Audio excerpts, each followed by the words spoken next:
कई लोग हमको कह रहे थे कि स्वामी जी आप रामायण के बारे में क्यों नहीं बोलते। हमने कहा मुझे कोई कारण नहीं बोलता। बोले हमको हमेशा एक ही प्रश्न आता है रामायण के बारे में, पूछे। हमने कहा पूछो, उत्तर क्या आएगा प्रभु जाने। बोले भगवान राम इतने श्रेष्ठ थे तो उन्होंने उनके पत्नी को, सीता जी को रावण उठा के ले गया, वो जमीन में चली गई, ऐसा क्यों हुआ यदि वो भगवान थे। हमने कहा वो भाग्यवान थे।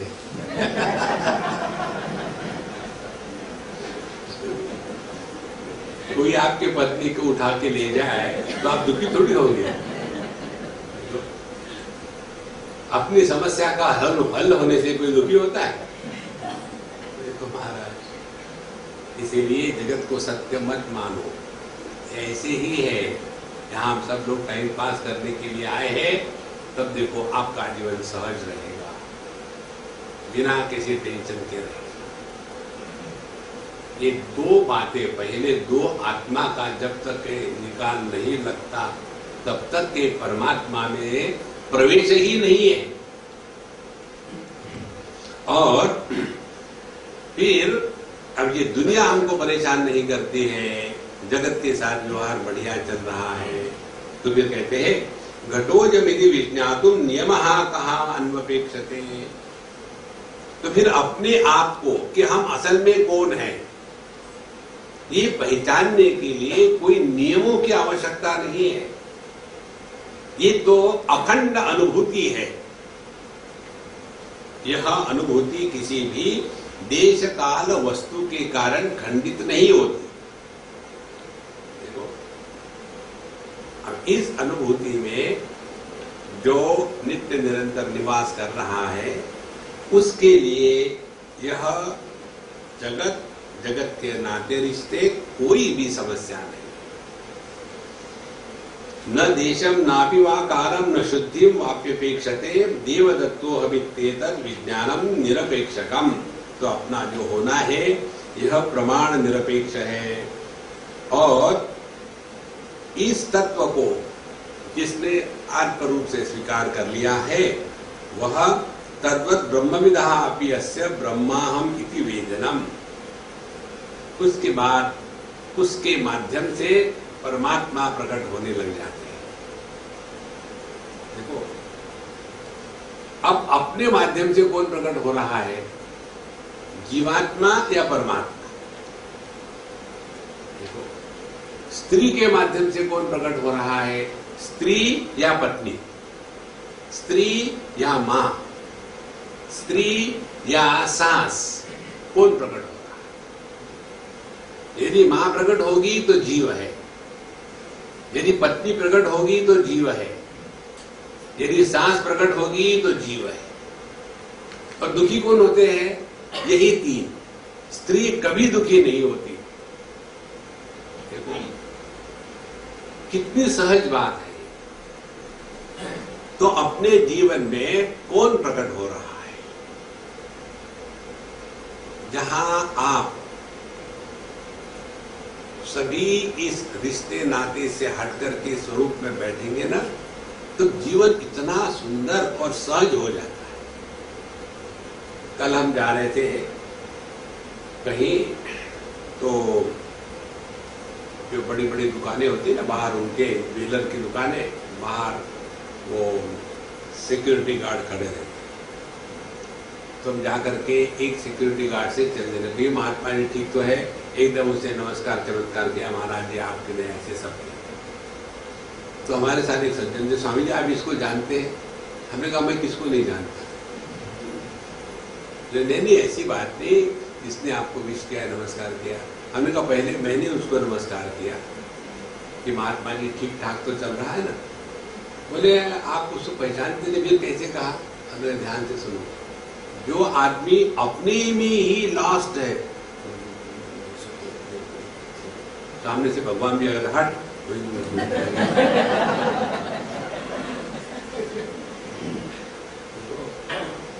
और जो कहीं भी बिजी नहीं है, वो सामने वाले व्यक्ति के साथ दो शब्द बोल सकता है। क्यों कहीं बिजी नहीं है? क्योंकि कुछ है ही नहीं, केवल वर्तमान में रहना है।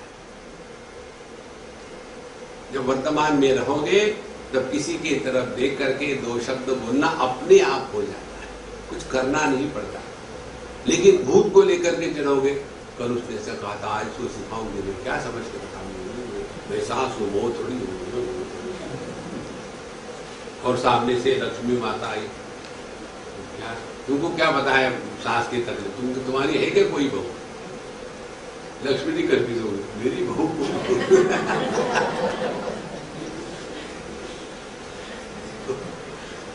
अरे बाबा, अध्यात्म का तात्पर्य यही है और कुछ कठिन नहीं है।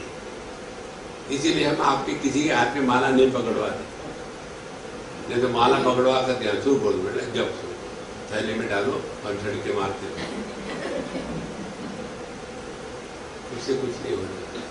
नहीं तो मेकअप कर लो, इधर से लगाया है। 3 प्रकार के मेकअप होते हैं। एक तो होता है फुल स्टॉप, दूसरा होता है रेलवे लाइन, तीसरा होता है यू, वाई नाक पर आता है यू, वाई ओ यू, और उसको काट दो। इससे कुछ नहीं होता, केवल अपने माध्यम से कौन प्रकट हो रहा है, इधर हमको सावधानी से ध्यान देना है। तो कैसे शुरू करना पड़ेगा? पहले कहीं अपने माध्यम से देह तो नहीं प्रकट हो रहा है, तो देह प्रकट होगा तो जगत सत्य भासने लगेगा। यदि जीव प्रकट हो रहा है तो सुखी दुखी सत्य होने लगेगा। और यदि परमात्मा प्रकट हो रहा है तो हम जिएंगे, सबको अपने साथ जीने देंगे। देखो, जो व्यक्ति अन्य के दुख की कल्पना करके उसके दुख के निवारण के लिए प्रयत्नशील है, उसको कहते साधु संत। जो अन्य व्यक्ति को दुखी करता है अपने व्यवहार से, देखो वो तो गया बीता जीव है। बहुत महत्व की बात है। तो स्वयं बढ़िया जिए, सबको जीने दे। हर एक का अपना अपना जीवन है और कब तक जीना है। उसके बाद दूसरी बात, हम किसी को धोखा ना दे और किसी से धोखा न खाए।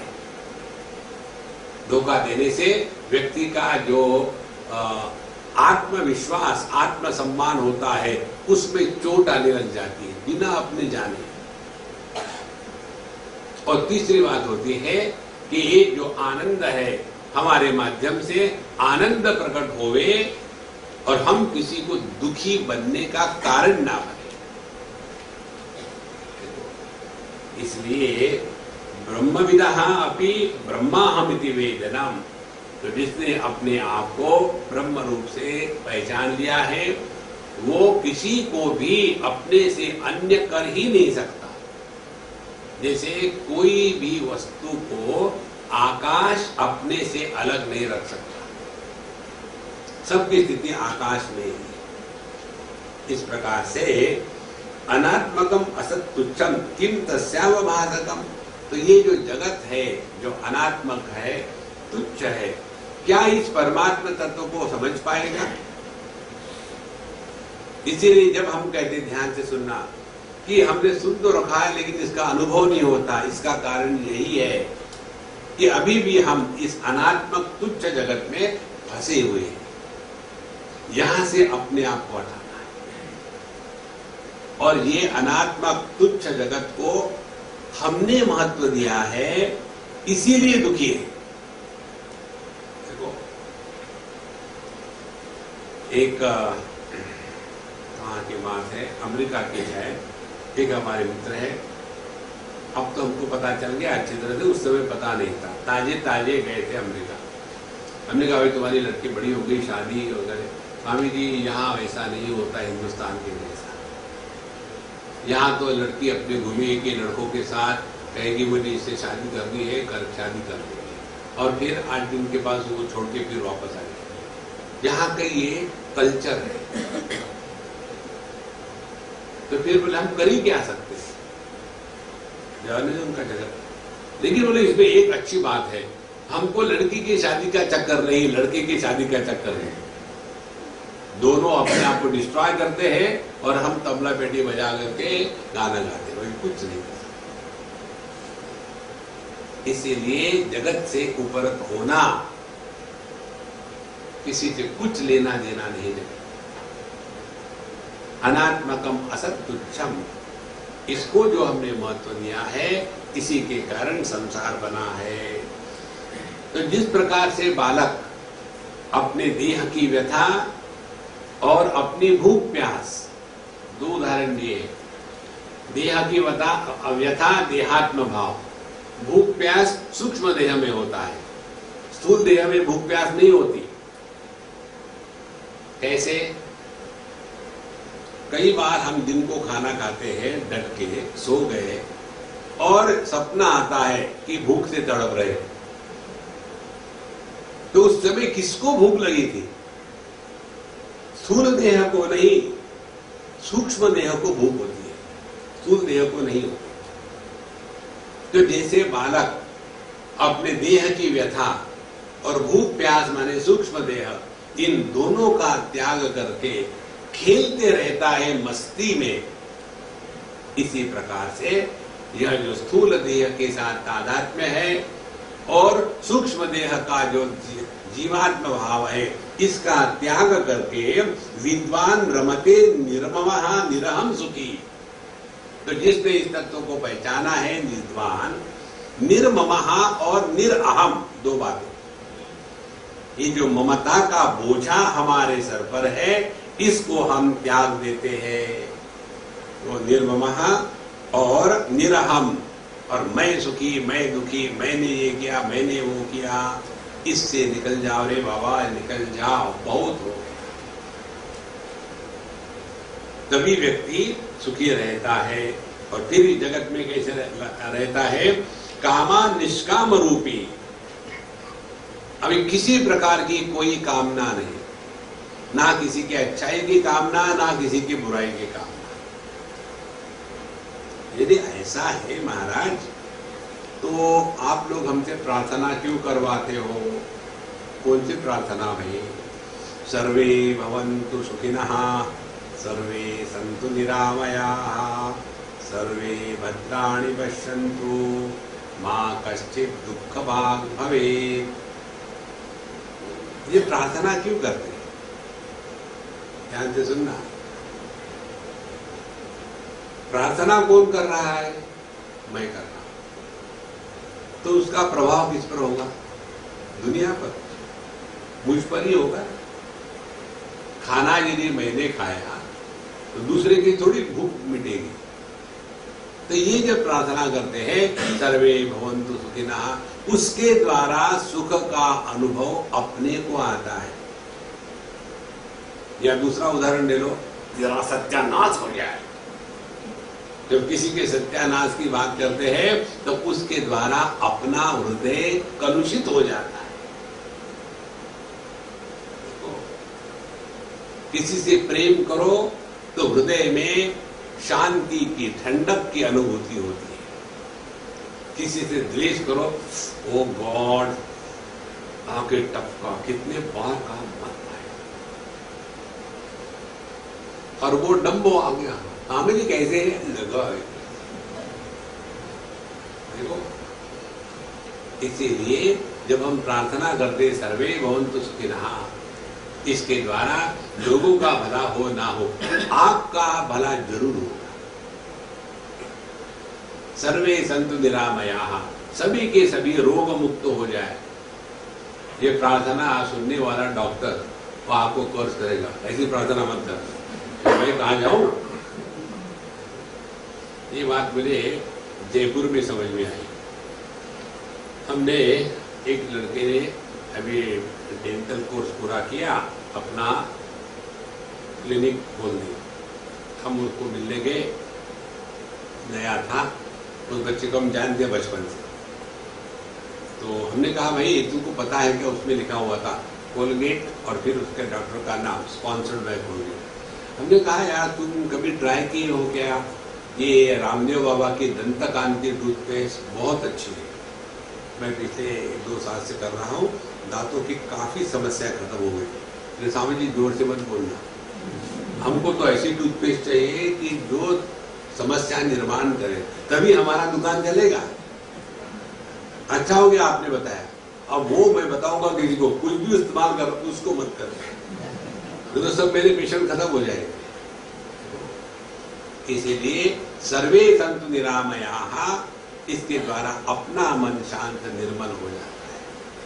सर्वे भद्राणि पश्यन्तु, सभी अच्छा देखे, इसके द्वारा अपना मन अच्छा हो जाता है। इसीलिए दुनिया कैसी है ये हम वैसे ही जानते हैं, देखते हैं जैसे हम दुनिया को देखते हैं।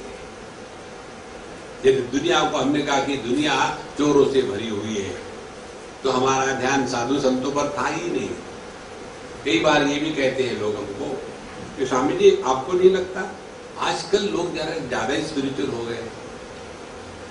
तो मैंने उनको पूछा, भाई आप कब से आ रहे हैं इस लाइन पर?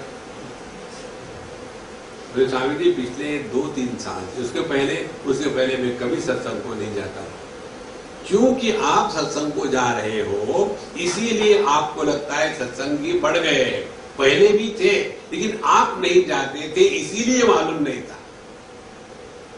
देखो, इस जगत को हम वैसा ही पहचानते हैं जैसा हमने अपने आप को पहचाना है।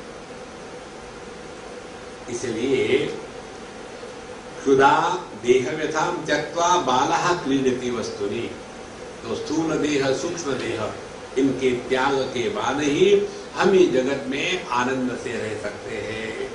और फिर उसमें ना तो देह मेरा है, देह मैं हूं, ना तो भूख मेरी है, भूख मैं हूं। इसी प्रकार से यह रिश्ते नाते संबंध और संग्रह, इसके साथ ममता नहीं, और मैं सुखी मैं दुखी यह अहंता नहीं, इन दोनों के साथ जो चलेगा वही सुखी है। और सुखी क्या है, ध्यान से सुनना, सुखी है स्वात्मनि एव सदा तुष्टः। सुखी व्यक्ति वो है कि जो अन्य पर अवलंबित नहीं है। हमारे सुख का कारण यदि बाहर होगा तो हमारा जो सुख है ये गुलामी होगी। सुख की गुलामी को आसक्ति कहते हैं।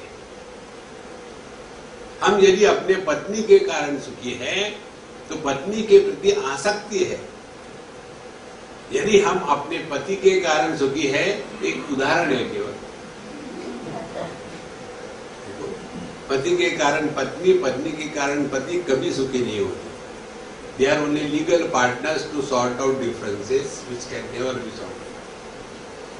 तो इस प्रकार से यह व्यक्ति स्वात्मनि एव सदा तुष्टः, ना किसी का लेना ना किसी को देना। और ऐसा करते करते समदर्शनः, अब उसका मन जो है हमेशा समत्व में निष्ठावान होकर के रहेगा। और जैसा जैसा मन समत्व में निष्ठावान होगा तो शरीरी अपि अशरीरी एषः, तो भले हमारे लिए मानो वो शरीरी के रूप में जी रहा है, लेकिन यह शरीर के गुण धर्मों के द्वारा प्रभावित नहीं हो रहा है। मानो सब कुछ कर रहा है जगत में, लेकिन कर्तृत्वाभिमान के अभाव से गीता कहती है यस्य नाहंकृतो भावः बुद्धि यस्य न लिप्यते हत्वापि स इमान लोकान न हंति न निबध्यते। तो जिसमें अहंकृति भाव नहीं है, उसके जीवन में कर्तृत्वाभिमान का अभाव होने के कारण वो ना तो अच्छा करता है ना तो बुरा करता है। क्योंकि अच्छाई बुराई तभी होगी जब हमारे कर्म के साथ कर्तृत्वाभिमान जुड़ा होगा तब। इसलिए ऐसा जो संत महात्मा है वह समदर्शिनः, और फिर कुर्वन्नपि च अकुर्वाणः, तो जगत में बहुत व्यस्त रहेंगे, बिजी रहेंगे, लेकिन उसके द्वारा मैंने ये किया, मैंने ये सफलता प्राप्त करी, ये भाव उनके हृदय में नहीं उठता। और इसीलिए शरीर में आने वाले सुख दुख को वो भोगते हुए भी वो सुखी दुखी नहीं होता। देखो, एक है जगत के सुख दुख को भोगना और दूसरा है सुख दुख के साथ तादात्म्य करके सुखी दुखी होना। तो ऐसी बात नहीं है कि साधु संतों के जीवन में सुख दुख नहीं आते। ऑन द कॉन्ट्री उनके जीवन में ज्यादा सुख दुख आते हैं। कैसे? सैटरडे संडे को आप लोगों की छुट्टी होती है, हम लोगों की ज्यादा एक्टिविटी होती है, क्योंकि लोग फ्री है, आकर के चलो आज स्वामी जी का सर खाएंगे।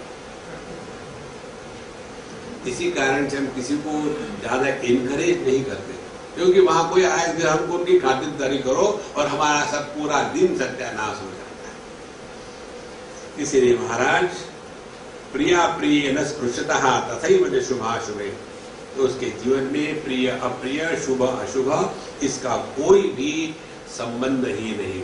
लेकिन अज्ञानी लोग उनको सोचते हैं कि वो किसी से प्यार करते हैं, किसी से द्वेष करते हैं, क्योंकि यह पश्यन्ति देहिवन मूढ़ाः शरीर आभास दर्शनात्। वो सोचते हैं कि जैसे हम शरीर में रह करके व्यक्ति है, वैसे साधु संत भी शरीर में बैठ करके व्यक्ति ही है। लेकिन उनका जीवन कैसा है?